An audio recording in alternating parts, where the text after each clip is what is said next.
had been raining all day, the kind of cold, steady rain that never let up. The wind howled outside, rattling the windows as I sat alone in my apartment. I had nowhere to be, so I spent the day lost in a cycle of movies and video games, barely moving from my spot on the couch. The occasional rumble of thunder in the distance made the walls tremble, but I found it oddly comforting. As the evening stretched on, I made myself something simple for dinner and figured I'd put on a horror movie to match the stormy atmosphere. I shut off all the lights, settled in, and let the eerie glow of the screen fill the darkened room. The storm outside had picked up, with the wind now howling so loud I could hear it through the walls.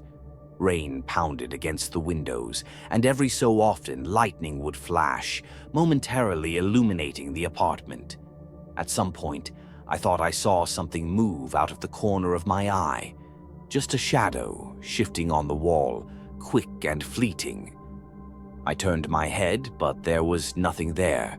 Probably just a flicker of light from the TV or a trick of my imagination after watching something spooky. I shook it off and refocused on the movie. A while later, I got up to get a drink. As I passed by the hallway leading to my bedroom, I noticed something strange. My bedroom door, which I was certain had been open earlier, was now almost shut. A small gap remained, a sliver of darkness beyond it. I stood there for a second, staring at the door. Maybe the wind had done it, but that didn't make sense. I hadn't opened a window and the AC wasn't even on. I walked over and nudged it open, scanning the room. Nothing seemed out of place. The window was shut, the bed undisturbed. I chalked it up to my own forgetfulness and returned to the kitchen. The storm raged on, louder than ever. I sat back down and tried to focus on my movie, but I couldn't shake this creeping sense of unease. My apartment was small.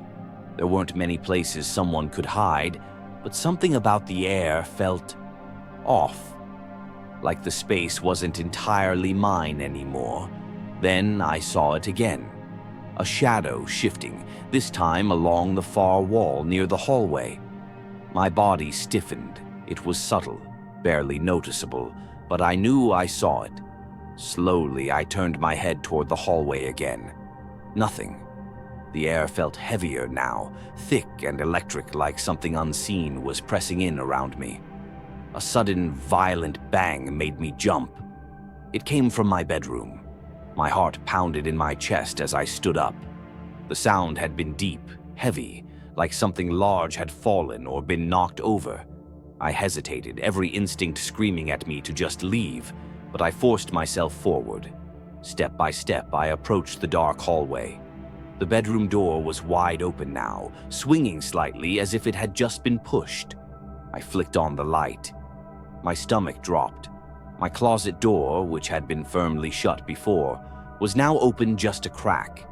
Not wide open, just enough for a sliver of darkness to show beyond it. I stared at it, frozen. The air in the room was cold. I could hear my own breathing, shallow and unsteady. If someone had been hiding in there, I would have seen them move. Right? I forced myself forward, my hands trembling. With a deep breath, I reached out and yanked the closet door open. Empty, nothing but my clothes hanging in their usual places. The bottom of the closet was clear. There was nowhere for anyone to hide.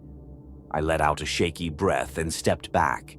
Maybe I had left it open earlier and just hadn't noticed. Maybe the wind had somehow... Another bang, this time from the living room. I spun around so fast I nearly tripped. My heart felt like it was going to explode out of my chest. I ran out of the bedroom, scanning the darkened apartment. The front door was shut, the windows still locked. I didn't understand. I felt like I was losing my mind. Then the lights went out. The only source of illumination now was the occasional flash of lightning outside. The darkness swallowed everything. I fumbled for my phone, my hands shaking as I turned on the flashlight. The beam of light cut through the darkness, casting long shadows against the walls. That's when I saw it. A figure standing in the far corner of the living room, just beyond the reach of my flashlight's beam. I stopped breathing. It was tall, unnaturally thin, its body partially obscured by the darkness. The figure didn't move. It just stood there, watching. I took a slow, trembling step backward. My brain was screaming at me to run, to do something, but I was frozen in place. Then, in the silence, I heard it. A slow, deep exhale, not mine. The sound came from right behind me. I spun around, my phone slipping from my grasp, the flashlight flickering wildly as it hit the floor. In the brief moment of light, I saw movement, something shifting, something impossibly fast. I didn't wait to understand what it was. I bolted for the front door, my hands fumbling with the lock. The storm outside howled as I yanked it open and ran barefoot into the rain. I didn't stop running until I reached my car. I locked the doors, gasping for breath, my soaked clothes clinging to me. I sat there for what felt like hours, staring at the apartment through the sheets of rain, waiting, expecting to see something emerge. But nothing did. When the storm finally calmed and the power came back on, I forced myself to go back inside. The air felt normal again. The lights stayed on. My apartment was exactly as I had left it, except for one thing. The closet door was open again. I was driving through Tennessee, heading back home to North Carolina after visiting some friends. It was late, later than I wanted it to be, and the long drive had started wearing on me.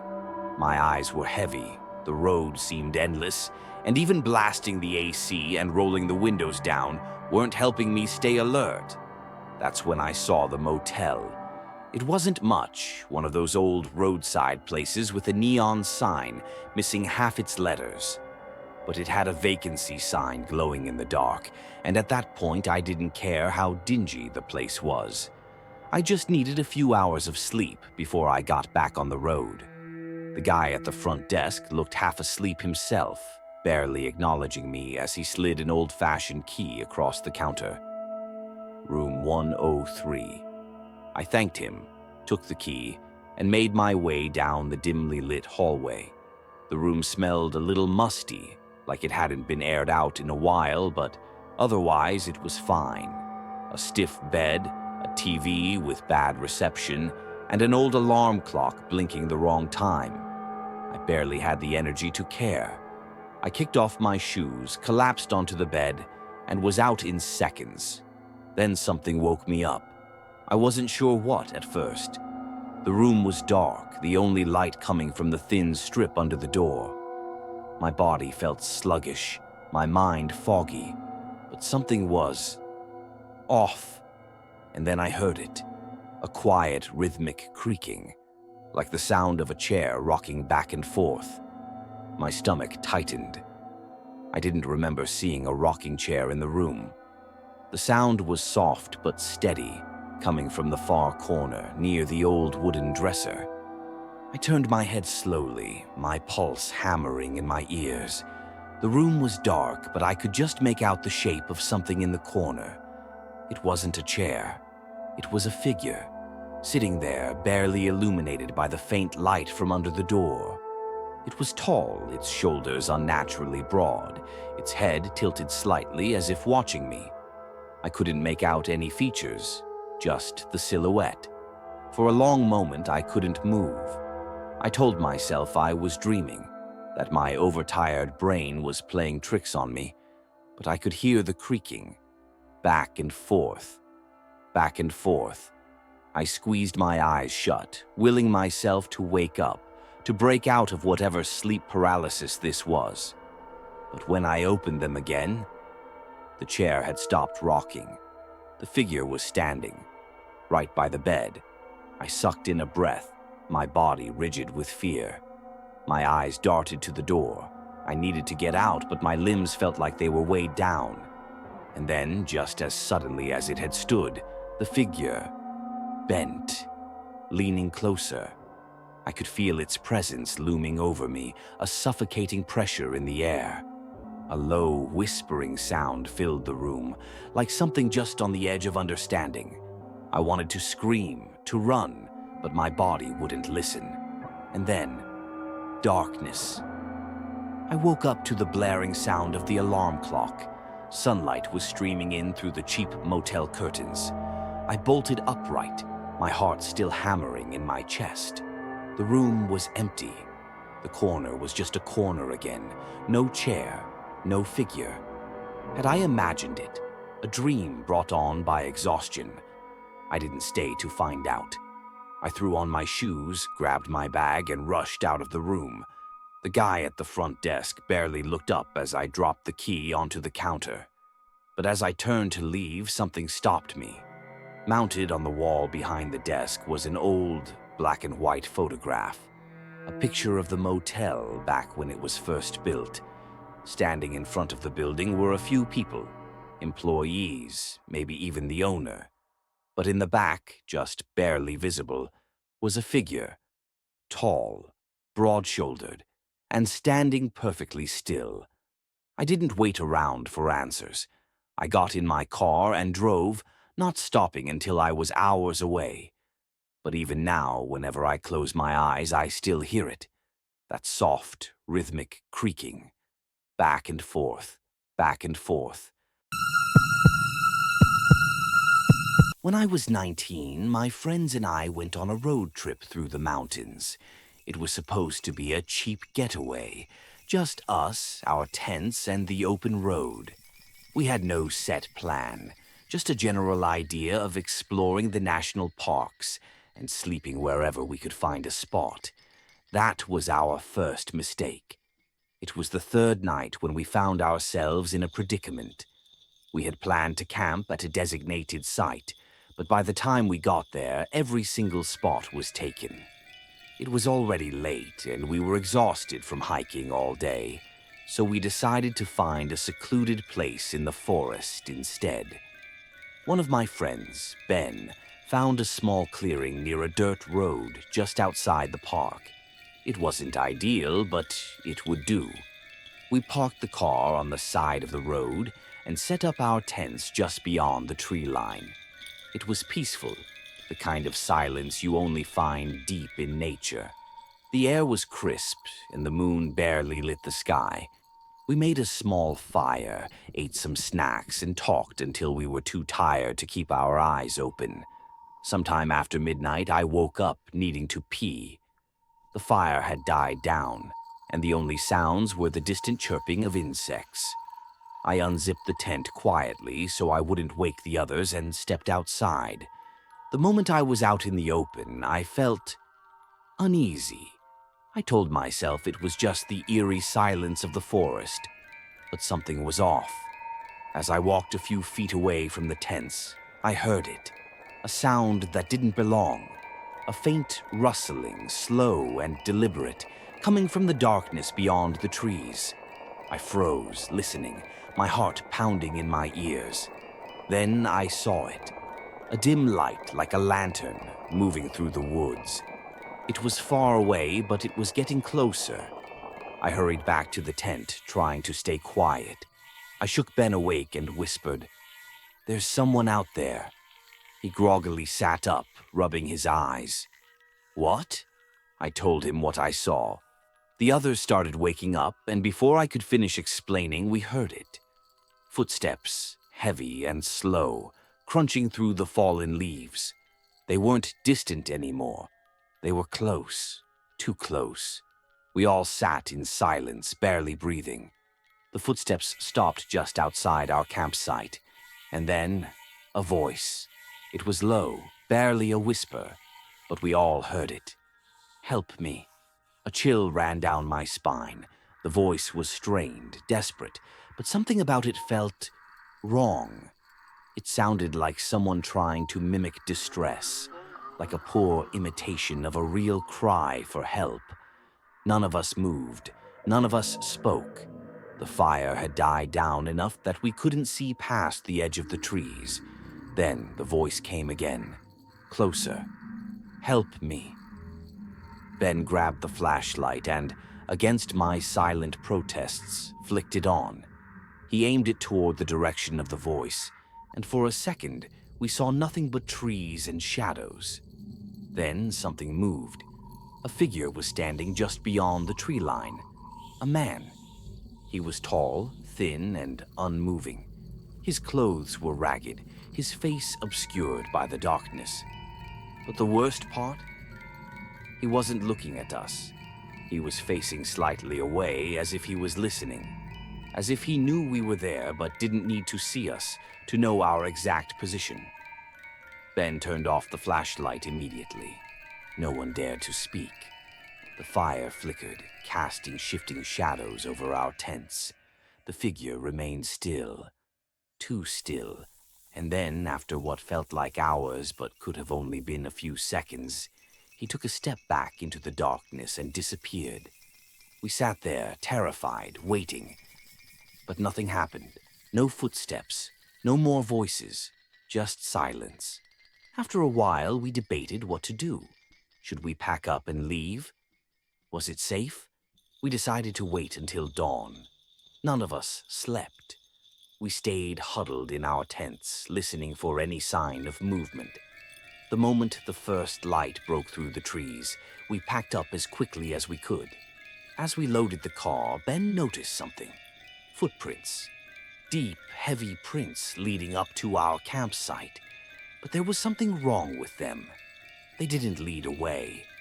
There were no footprints showing where the man had gone, only where he had come from. As if he had just vanished. We got in the car and drove until we were miles away from that place. None of us spoke much after that night. I don't know who or what we saw, but sometimes, late at night, when I close my eyes, I still hear it.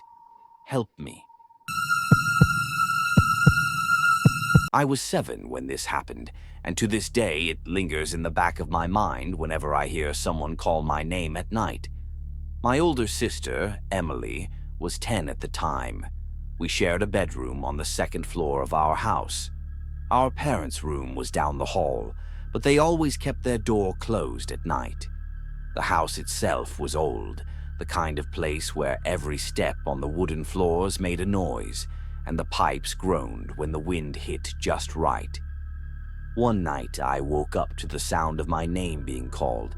"Liam! Liam! Come here!" It was a whisper, but not quite. It sounded like my mom, but off. Too slow. Too deliberate.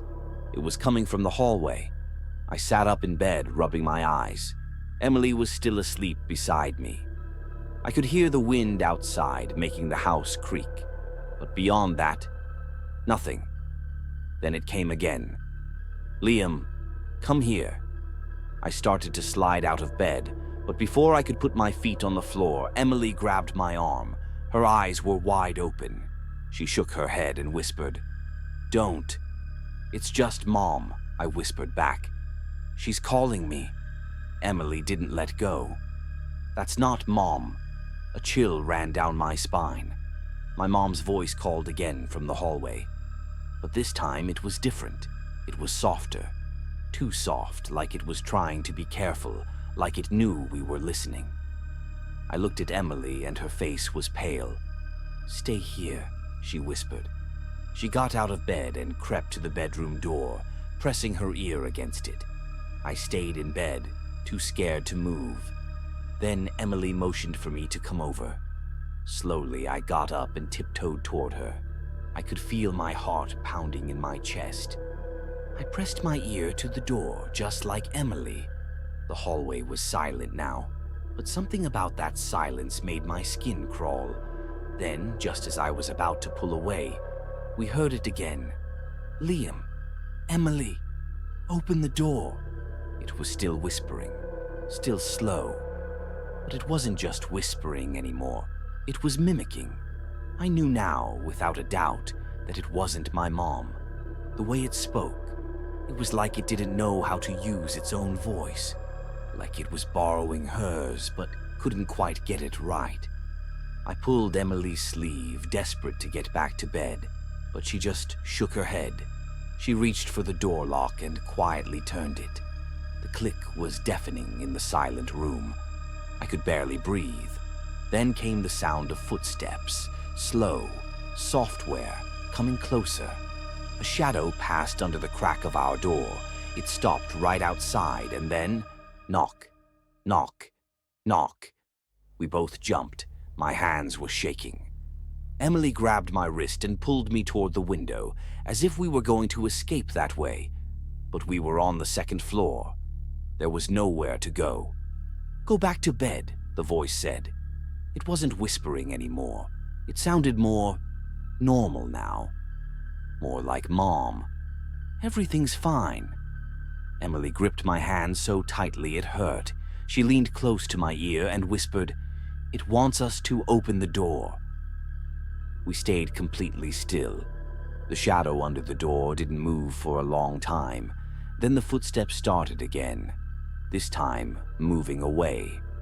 We waited. 5 minutes, 10 minutes. The house was silent. Emily finally let go of my hand and motioned for me to get back into bed. I climbed in, too afraid to close my eyes, but eventually, exhaustion took over.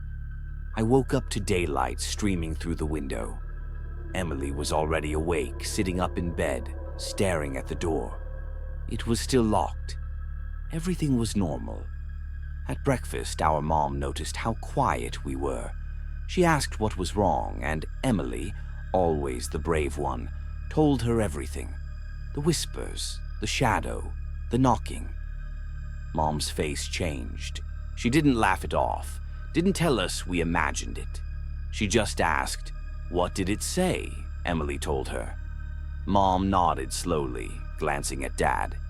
He didn't say a word, just kept eating, but I saw how his grip tightened around his fork. That night, and every night after that, my parents locked all the doors and windows before bed. I never heard the whispering again, but sometimes, when I wake up in the middle of the night, I think I can hear something just outside my door. Not a voice, not words, just listening. It had been snowing heavily for days, and the roads were barely drivable. I was working from home all week, barely leaving my house except to bring out the trash or check the mailbox. My home was small, a single-story place with just 2 bedrooms, surrounded by an expanse of snow-covered yard. The cold made everything silent, except for the occasional gust of wind rattling the windows. That night, I followed my usual routine. I worked late, made a quick dinner, and then took the trash outside. As I stepped onto the porch, I noticed something odd in the snow near the side of my house. The wind had blown drifts into smooth, untouched hills. But there, just a few feet from my bedroom window, were footprints. They were deep and distinct, leading from the road up to my house. I followed them cautiously. The prints didn't go past the window. Instead, they stopped right beneath it, pacing in place. Whoever had made them had stood there for a long time, watching. A shiver ran through me, and I quickly made my way back inside, locking the door behind me. I went to my bedroom window and peeked through the blinds. The snow was still falling, covering up the tracks bit by bit. It was unsettling, but I told myself it was nothing. Just a random passerby, maybe. Someone taking a shortcut. I triple-checked the window lock before heading to bed. The next morning, I woke up uneasy. The first thing I did was go back to the window. My heart sank. There were fresh footprints in the snow again, the same ones, leading up to the window, stopping in that same exact spot. My breath caught in my throat. Someone had been there again, watching. I threw on my coat and boots, stepping outside to get a closer look. The tracks were deep, crisp. These weren't old, and they weren't covered yet. That meant they were recent, maybe even from just a few hours ago. I looked around, scanning my quiet neighborhood. Nothing. No one. just the endless, empty white expanse of snow. I went back inside, locking the door and double-checking the windows again. I considered calling the police, but what would I even say? No crime had been committed. It was just footprints in the snow. I tried to push it out of my mind, but the rest of the day, I felt on edge. Every time the wind howled against the windows, my skin prickled. Every creak in the house made me pause. I barely focused on work, checking the window every so often, half expecting to see someone standing there, staring in. Night fell. I finished my work, ate dinner, and hesitated before going to bed. Finally, I forced myself to check the window one last time. The snow was undisturbed. No new tracks. I let out a breath of relief, telling myself it was over, whatever it had been. I went to bed but didn't sleep well. Every noise made my heart race. Every gust of wind against the walls sounded too much like footsteps crunching in the snow.